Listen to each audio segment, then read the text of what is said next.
Hello and welcome everyone to another Overwatch news video. My name is Ben, and in this video we're going to be looking at three big news items. The first news item being centered around Roadhog. Now, if you've been playing Overwatch for more than an hour or so, you'll probably know about Roadhog's hook.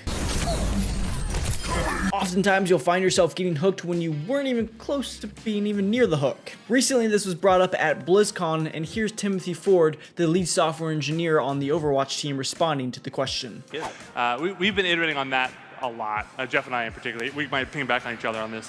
For Roadhog, we are investigating, and we already have planned out what we're calling Hook 2.0, or iHook if you're like Apple branded. And that involves looking at like what it feels like to be Roadhog, what it feels like to be hooked by Roadhog, what we can do with the game mechanics themselves. And we'll look at all those things together to try to make something satisfying for you guys. We're listening to you and we'll work on it. Roadhog 1's coming pretty soon, hopefully. We're looking at that. So there you guys have it, Roadhog 2.0 is definitely coming. At the very end of the video, you can also hear Jeff Goodman basically outright saying the fix is coming pretty soon. Timothy Ford, on the other hand, was a little bit more careful with his words since his team, of course, has to actually code the hook. With all that said though, it sounds like we'll be getting a fix within a month or two, and hopefully we'll never get hooked behind walls again. Exciting stuff here. The next news story we have is centered around Overwatch League. Now we want to showcase the world's greatest Overwatch players.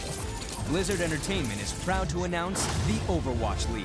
If you haven't been following the recent announcements at BlizzCon, basically they announced an official pro circuit very similar to the LCS and League. There's some big differences in how it'll actually be run compared to, say, an LCS type style, but basically at a Q&A at BlizzCon, someone asked if we would see amateur leagues, and here is Nate Nanzer, who runs the esports division for Overwatch, answering the question. So, Overwatch League is like the top of the pyramid, right? But the bottom's super important as well. And I don't have anything to announce today, but pretty quickly we're going to start talking about our plans for more like amateur grassroots programs. And what I want to do is have a system that's very similar to what you just described, where if you hit a certain rank in competitive play, we will have an avenue for you to maybe take the next step. So let's say I'm getting really good, I made master or grandmaster, and I want to try to experience what it's like to play on a more organized team and play in competitions. We're definitely going to work on ways to get that for you, and we should hopefully have more to share in the next few months. I can add on top of that, we'll build some technology that will kind of facilitate those types of grassroots tournament play. I think it's important that the Overwatch experience itself removes a lot of the friction out of organizing those types of things. And keep reminding him to build that technology. As you can see, they are thinking rather big for the Overwatch esports scene. It'll be interesting to see if they can actually conquer all these goals. There seems to be a lot of feature creeping here.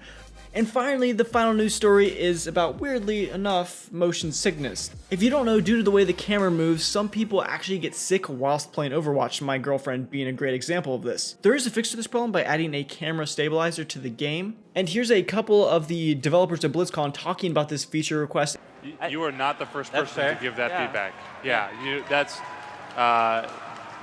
I think that is a very good suggestion. I will figure out a way to get that on the schedule. I think that is a very good insight.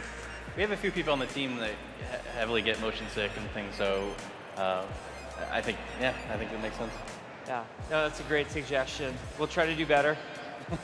As you can see, this problem probably won't be fixed anytime in the near future, but it does seem to be on the roadmap. Anyways, guys, that is all I have for this video. Leave in the comments how you feel about all these potential changes and additions coming to Overwatch. Thank you all so much for watching. As always, I will talk to you soon. Thanks.